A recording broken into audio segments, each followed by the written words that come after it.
Olá, irmãos, aqueles irmãos que estão nos acompanhando, então, no horário normal da Escola Bíblica, tenham um bom dia, um bom domingo. Aqueles que vão assistir posteriormente, boa tarde, boa noite. Nós vamos, então, continuar dessa forma ainda, distantes, acompanhando as nossas aulas, mas quero dizer que, mesmo assim, com toda essa luta que estamos passando, é um prazer, então, estudar com os irmãos a Palavra de Deus.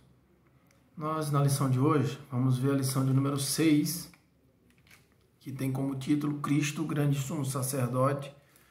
Você, então, que já pegou sua revista lá na igreja, acompanhe conosco aí a lição, porque tem muitos pontos interessantes da gente ler com calma. Para aqueles que, não só aqueles que estão com a revista, mas todos aqueles que queiram acompanhar, abram suas Bíblias, então, no capítulo 4 de Hebreus, no versículo 14. Nós vamos ver hoje até o capítulo 5, no versículo de número 10. Tá? Então, nós vamos hoje do capítulo 4, 14, até o capítulo 5, versículo 10. Falando, então, sobre a figura de Cristo como o grande sumo sacerdote. E o objetivo principal, como eu sempre gosto de mostrar hoje, infelizmente, sem os slides, mas hoje é uma lição mais tranquila, nós não vamos precisar tanto do recurso visual. Nós vamos então bater alguns pontos aqui, mas os objetivos são no campo do saber, então, conhecer como era a consagração de um sacerdote e o sacrifício expiatório que era realizado por ele, entender então as características e compreender a comparação então que o autor de Hebreus faz. No campo do sentir, percebi que Jesus foi o maior e mais perfeito sumo sacerdote, preenchendo as exigências de Deus e realizando uma obra superior a de qualquer outro sacerdote. E no campo do agir, adorar a Cristo por sua obra de compaixão, submissão e amor. A título de introdução, e antes da gente ler e fazer a nossa oração, a gente precisa lembrar então da figura do sacerdote.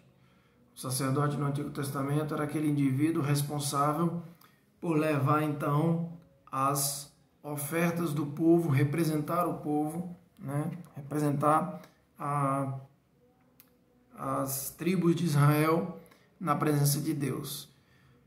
Só que para isso ele tinha algumas características que eram obrigatórias para um sacerdote.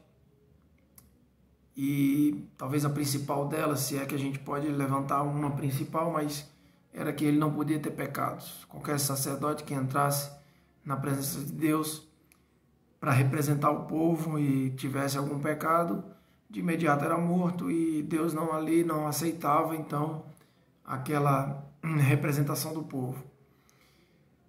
Vejam que é interessante sempre quando a gente estiver estudando a Bíblia fazer essa correlação. Estava conversando esses dias com um colega de trabalho, comentando com ele que a ressurreição de Cristo foi a principal prova, de que Deus havia aceito então aquele sacrifício. O sacrifício foi tão perfeito que ele retribuiu a vida que havia sido perdida com o sacrifício. Então nós precisamos entender. E nós vamos ver hoje então algumas características desse sacerdote, porque assim como era no Antigo Testamento, o homem ele não tinha capacidade de se chegar a Deus diretamente e precisava de um mediador. Só que esse mediador também era homem, então ele precisava se purificar dos seus pecados para poder acessar a Deus e levar o povo ao contato com Deus. Mas Cristo, então, é o sumo sacerdote que, por não ter pecado, ele é o sacerdote e é o próprio sacrifício.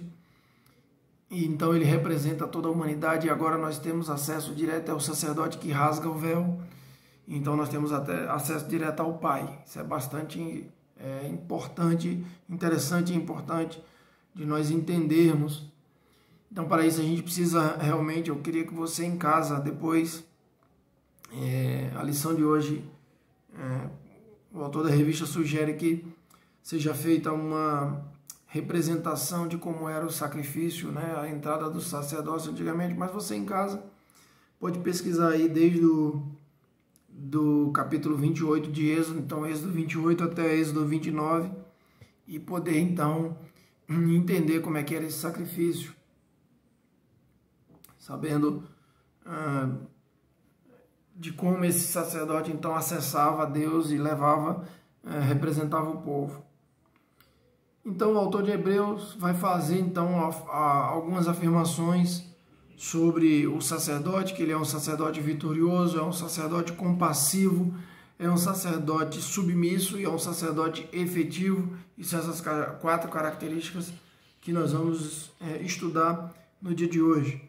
Então, com suas Bíblias abertas, vamos ler então Hebreus 4, versículo 14.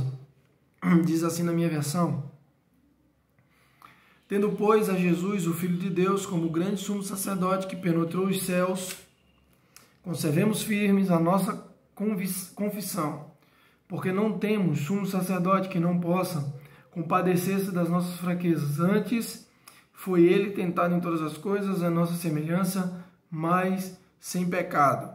Acheguemo-nos, portanto, confiadamente junto ao trono da graça, a fim de recebermos misericórdia e acharmos graça para socorro em ocasião oportuna. Vamos orar então, já que vamos iniciar a nossa lição. Senhor Deus, nós te agradecemos, Pai, pela oportunidade que temos de estudar a Tua Palavra.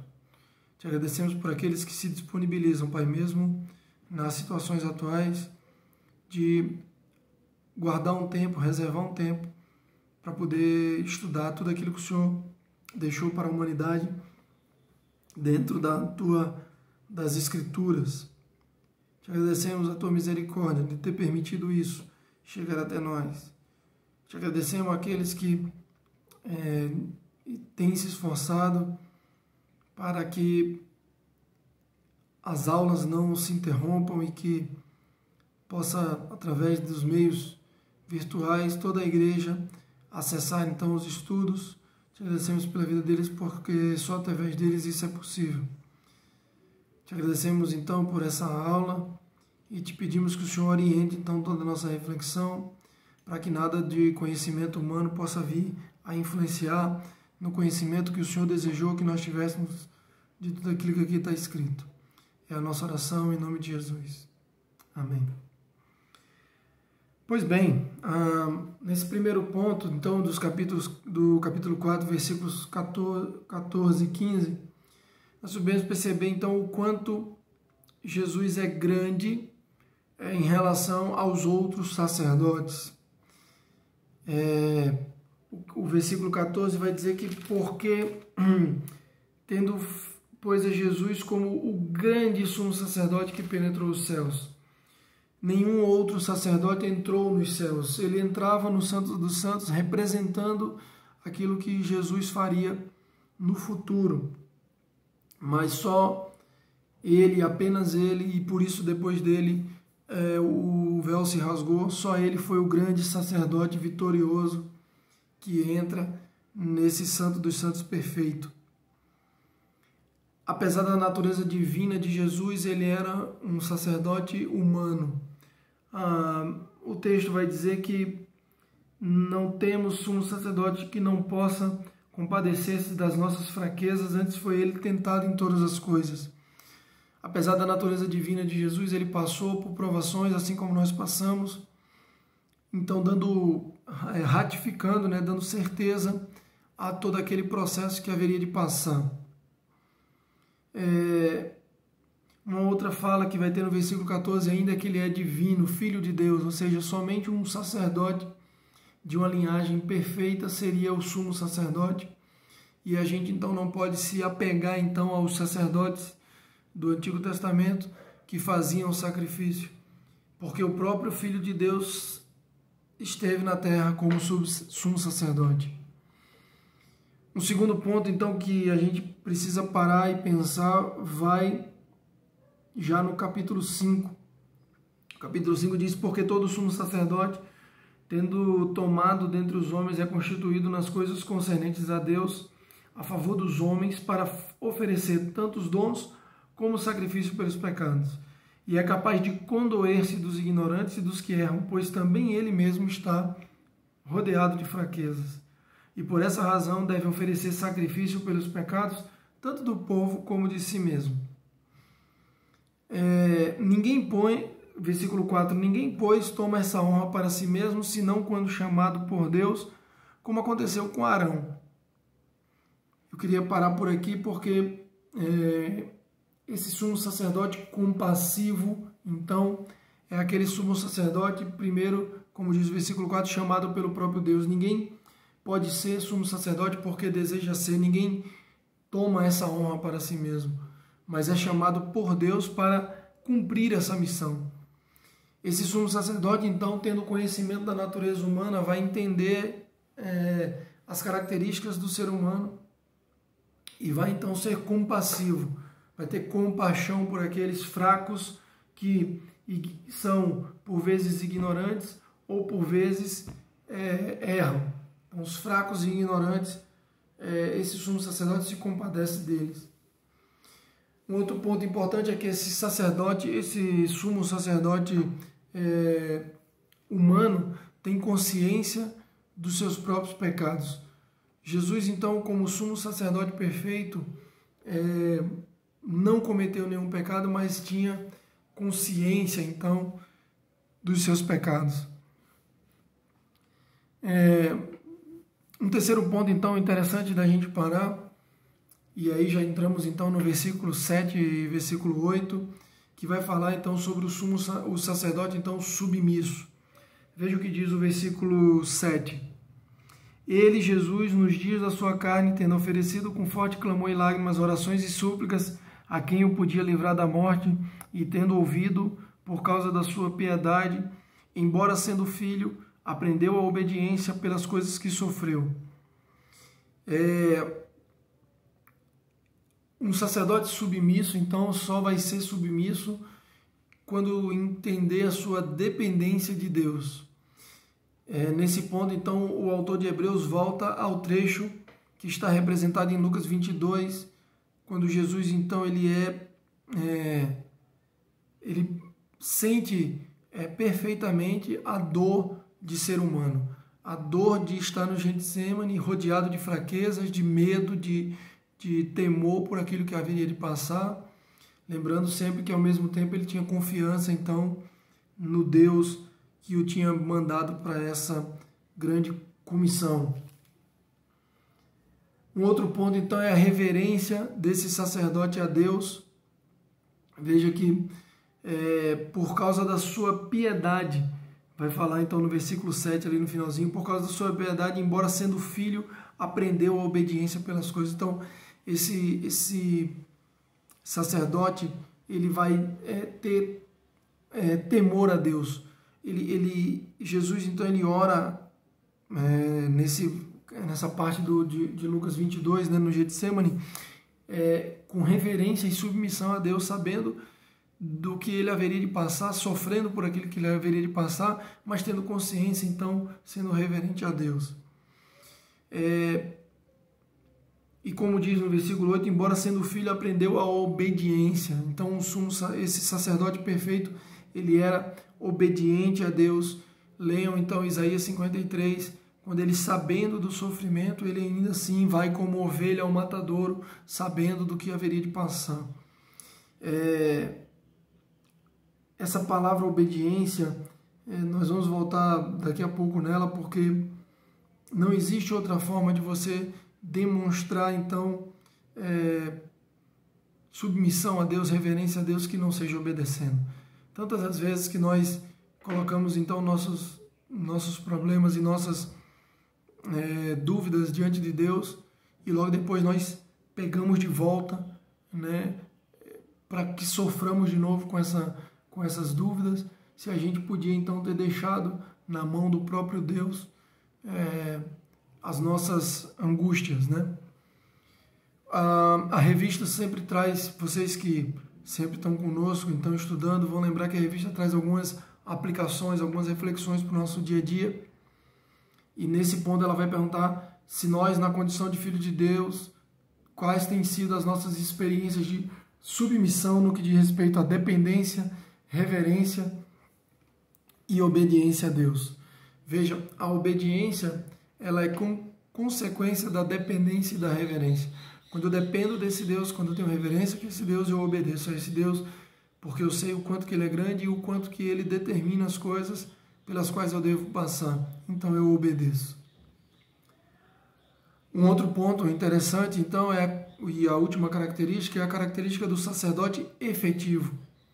Nenhum outro sacerdote foi perfeito. Vamos ver aqui nos versículos 9 e 10, então. Tendo sido aperfeiçoado, tornou-se o autor da salvação eterna para todos os que lhe obedecem, tendo sido nomeado por Deus sumo sacerdote, segundo a ordem de Melquisedeque. A figura de Melquisedeque é uma figura interessante de se estudar. Dei uma pesquisada, porque ele era um rei, né? E ele aparece num ponto específico lá em Gênesis 14, e também a oração então do Salmo 110, que é quando Melquisedeque então é tanto rei quanto sacerdote. Então ele é segundo a ordem de Melquisedeque, daquele que foi escolhido do modo único, incomparável. Então Jesus também, ao mesmo tempo que é sacerdote, também é rei, né? A questão do sacerdote efetivo, então, é que somente esse sacerdote que tem essas outras três características, submisso, vitorioso e compassivo, vai ser então efetivo. O autor da revista traz uma questão bastante interessante, mas eu não vou então entrar em polêmica, tá certo? Robinho aí, que deve estar nos assistindo, que gosta dessas minhas citações aqui, mas o autor da revista, né, vai dizer que tem uma estreita ligação entre a perfeição e o sofrimento. Eu não quero aqui entrar em polêmica e nem estou afirmando que para que você aceite então os sofrimentos porque você está sendo levado à perfeição, mas que você lute com eles, porque com certeza esses sofrimentos vão lhe levar à perfeição. Então essa ligação entre perfeição e sofrimento o autor da revista traz, e aí eu também tenho uma visão bem complexa, né? Bem complicada da gente conversar sobre isso, mas existe uma grande relação então entre perfeição e sofrimento. Vejam que a perfeição de Cristo então é a base da salvação, porque tendo sido aperfeiçoado, tornou-se então autor da salvação eterna para todos que lhe obedecem. Então veja que é por causa dessa perfeição de Cristo que ele consegue ser o autor da salvação. E é uma salvação que não tem nenhum outro. As pessoas então dizem que todos os caminhos levam a Deus, mas só há um caminho que leva a Deus, que é Cristo. E nem todos os caminhos levam a Cristo. O único caminho que leva a Cristo é esse caminho que está aqui, é o da obediência. Então ele se torna então autor da salvação eterna para todos os que lhe obedecem. Então vejam, aqui tem outra polêmica, então uma pitadinha de polêmica aí. Essa salvação que Cristo produz, ela é uma salvação perfeita para todos, mas não é para todos. Ou seja, Cristo então quando morre, ele morre em nome de cada pessoa da humanidade, que vai ser tocada então pelo Espírito Santo e vai lhe obedecer e vai aceitar esse sacrifício. Então, da mesma maneira que a salvação está aberta para todos, e de alguma forma somente são alcançadas por essa salvação aquelas pessoas que o obedecem. É um ponto bem interessante para a gente discutir quando nós retornarmos então à nossa convivência diária, porque é um ponto que vai longe, né? E, mais uma vez, eu quero lembrar que fique à vontade aí, meu telefone está disponível. Existem alguns grupos da igreja que eu estou lá, então é só questionar lá que o pessoal passa meu número e fiquem à vontade para a gente tocar nesses pontos aí durante essa semana que se inicia agora no domingo. A salvação é perfeita para todos, mas não são todos que a alcançam. Tá? Então algumas pessoas não vão conseguir alcançar porque não querem então abrir mão dos seus conceitos para obedecer a Deus e aí sim aceitar a salvação. Pois bem, apenas a salvação em Jesus é a salvação perfeita. A ideia de salvação eterna, espírito eterno, juízo eterno, herança eterna, aliança eterna. Somente em Cristo essas alianças, esses pontos, né, são eternos. A revista também traz a aplicação nesse ponto que diz assim: fica bem claro que há uma condição para aqueles que desejam valer-se dessa salvação, a obediência.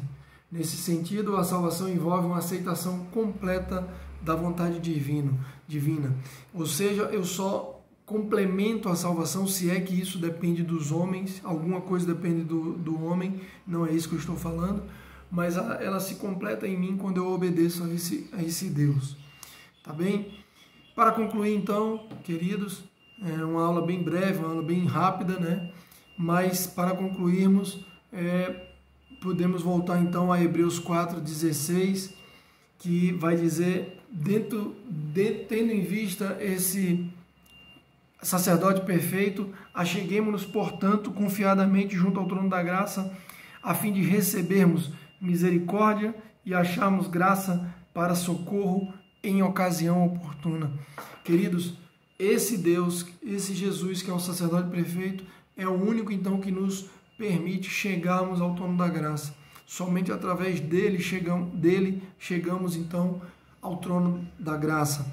Um outro texto de Hebreus 10, que está aqui lá na frente, nós vamos voltar nesse ponto, mas Hebreus 10, 19 diz assim: tendo, pois, irmãos, intrepidez para chegar no Santo dos Santos pelo sangue de Jesus, pelo novo e vivo caminho que ele nos consagrou pelo véu, isto é, pela sua carne, e tendo grande sacerdote sobre a casa de Deus, aproximemo-nos com sincero coração, em plena certeza de fé.